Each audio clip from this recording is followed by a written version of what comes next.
পানির অবস্থা দেখছো? দেখছি। মনে হয় আমরা গিলিয়া খাই নিব। এই পানির মধ্যে গোসল করলে বুঝলি নি কি অবস্থা হইব? হ্যাঁ, কিছুই হইবে না। না বেটা, কিছু হইতো না, শুধু একটা জানাজার নামাজ পড়ার লাগবে। আমি গোসল করমু, তুমি বাজে ধরবে নি?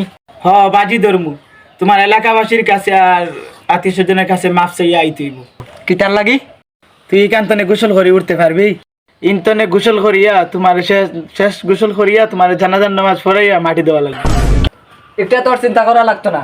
আমি এখন গোসল করমু, তুমি বাজে ধরবে কি আমার লগে? বাজি তো ধর্মু, প্রতি ডুব 100 টাকা করি। যাও নামো। ডুব কিন্তু আমি 100 দিম। 100 টাকা না, তুমি 50টাও দাও। না, আমি 50 ডুব দিব না, আমি 300 ডুব দিব। আচ্ছা 300 দাও। 300 তো 30,000 টাকা। আমার 30,000 টাকা রেডি রাখো। টাকার চিন্তা করা লাগতো না, তোমার টাকা বা করো। আরে যদি তুমি না দিতে পারো? আমার কাছে তো টাকা নাই, না দিতে পারলে আমার মোবাইল দিয়া যাই মুদি। আচ্ছা রাজি আমি, তুমি ডুব দাও। আচ্ছা ঠিক আছে, তোমার বাপর জমিন বেচিয়া টাকা রেডি করো।